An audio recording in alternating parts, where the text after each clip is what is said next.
Hello? Sorry, I don't understand. No hablar español? Ah, I really need to learn a second language. Damn.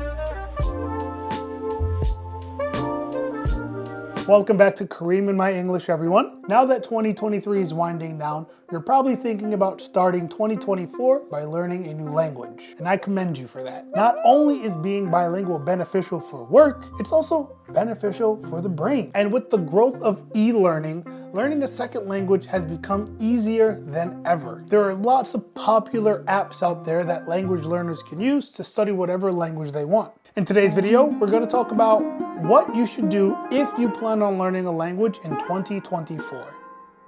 If you're going to learn a language in 2024, you need to understand why you're learning this language. What do you need it for? Is it for work, school, traveling? Maybe it's your hobby. Whatever it is, you should understand why you want to learn this. This is important because knowing why we're going to learn the language helps us lay the path of how we can achieve success in this language. Have you ever just done something just to do it, and then after a while you kind of just get bored because you don't know why you're doing this? The same thing occurs in language. Understand why you want to learn it. Learning about conspiracy theories or discussing aliens and the paranormal may not be something that is beneficial to you in your language learning goals. Once you build a foundation in this language, understanding the basic grammar structures, having some vocabulary, then you can focus on the niche. One niche could be language for travel. Maybe all you want to do is be able to go to a different country and be able to buy some products, order in a restaurant, and maybe even carry a very basic conversation with someone. Just language you might need to survive. The second thing I would ask myself if I'm going to learn a language in 2024 is, do I need a tutor from the start? When it comes to language learning or kind of any subject, especially nowadays, you don't really need a tutor to begin, but they are helpful. A lot of the basics in language can be studied independently. There is an endless amount of platforms and websites and free services out there that can teach you how to actually go about learning the language from scratch. My personal view is that when you reach a certain level, you should get a tutor, because a tutor has many advantages. You can tell your tutor or teacher what your goals are, and this tutor or teacher should be able to help you plan out and achieve these goals in a structured way. All of this depends on you, really. What's your style of learning? How well you communicate with your tutor?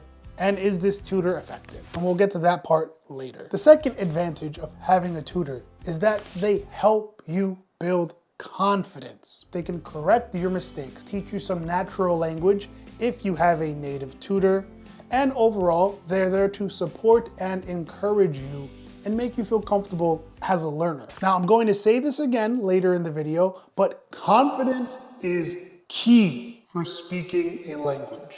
And one final reason is that tutors are a way for you to practice your language through speaking.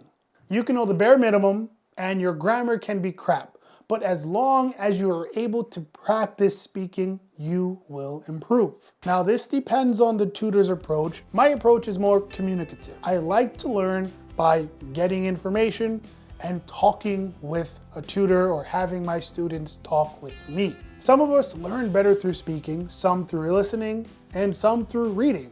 In fact, all of us will probably benefit from reading. And that is something you should definitely do if you want to learn a language in 2024. Practice reading in a foreign language. There's lots of material out there for everyone of different levels. Now, getting a tutor really depends on you. And if you do, there's something you really must be aware of. But you know, I don't want to talk about it in here. It's kind of dark, it's kind of hot. Let's go outside. Just because someone speaks the language doesn't actually mean they know how to teach it. Good morning, Kareem. Good morning, teacher. Today we'll do a speaking lesson. Oh, we're speaking again. About your vacation. It was really interesting. I want to hear it again. My vacation again. Is there a problem? No, I just wanted to learn about grammar or some vocabulary. Teacher, why can't I say in a bus, but in a car? I don't really know. You don't know? I can look it up, or you can check YouTube. Oh, okay. I'll just YouTube it then. You need to be careful because, as I said, they may not actually be qualified to teach. They might just simply know the language. For some of us, that is perfectly fine. We just want something cheap, affordable, and a way to practice the language. But for those of us who might need a little bit more structure, maybe a tutor who has some extensive knowledge of how the language works, you might need to cough up a little bit more cash. If you don't know what cough up means, you can check out my video, Phrasal Verbs Are Related to Money, and find out. Make sure you find a tutor who understands your needs and can help you achieve your goals. Now, before I go on to the next point, you might want to sit down.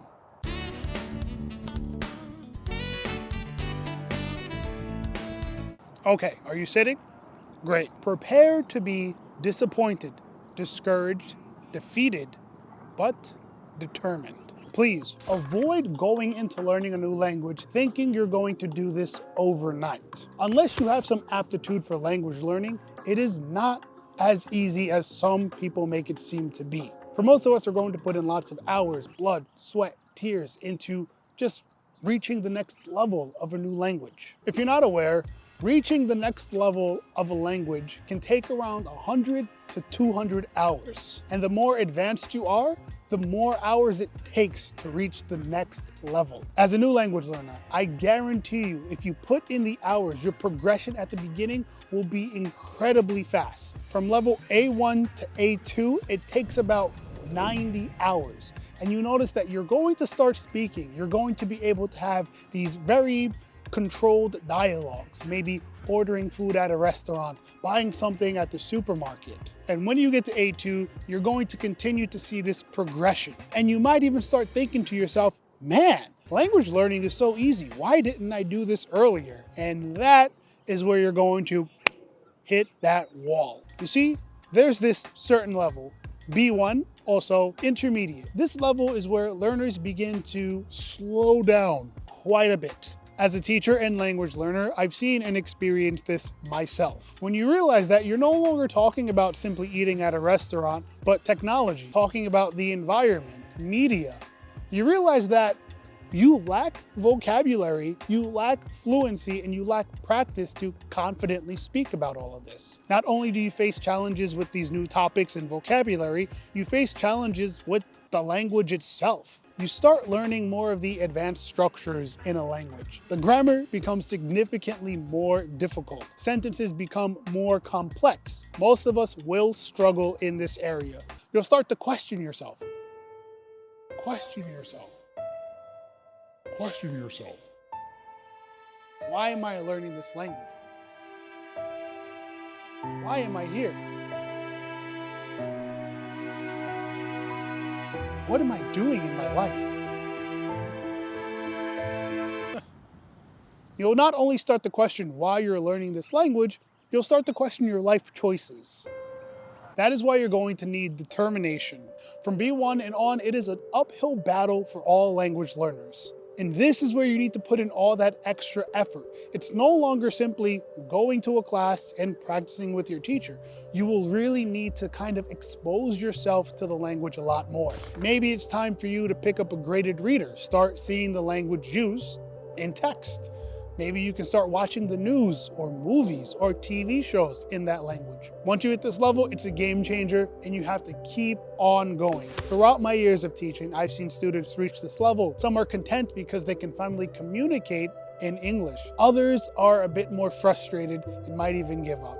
I do hope in your 2024 language learning journey, you continue to be determined and you push through and make it past this barrier. If you're going to learn a language in 2024, you have to be proud, you have to be confident, and you have to enjoy the process, no matter how struggling it must be. I won't be able to stress this point enough. Confidence is key. Speaking English as a second language is difficult. In fact, speaking any language can be difficult. And I will tell you from experience, you're going to feel a little bit stupid when you try to communicate. You're so used to communicating in your own language that when it comes time to communicate in your second, third, fourth language, it will not be easy. When you work with a tutor, you get comfortable with this person. You feel relaxed. You don't have to worry about making these mistakes. But when you speak to someone in public, you will most likely freeze. You will ask yourself, how can I do this in the classroom, but I can't do it out in public? There's a huge psychological barrier, and it comes from making mistakes. No one likes making mistakes. No one wants to be corrected. And when you speak to someone who isn't your teacher, you get very insecure. You think to yourself, am I saying this right? Do they understand me? What if I say this incorrectly? And that is the major problem. Don't be afraid of making mistakes. Be confident, no matter how difficult it is, in your ability to speak. You have to be proud of the way you speak. You have to be proud of your language, and you have to be confident that you're able to communicate. Knowing a second language is basically having a window into another world. You have a different mindset. You're thinking about things differently when you do it in a foreign language, and you need to be proud of this. Know that you can speak another language. If you can do it with your tutor, you can do it outside of class as well. Yes, it's scary, and it will take a little bit of practice, I'm not gonna lie, but trust me, when you are able to communicate and you see this, that feeling is unbeatable. I'm telling you, you feel like you're on top of the world when you finally reach that stage of fluency and you know and understand it.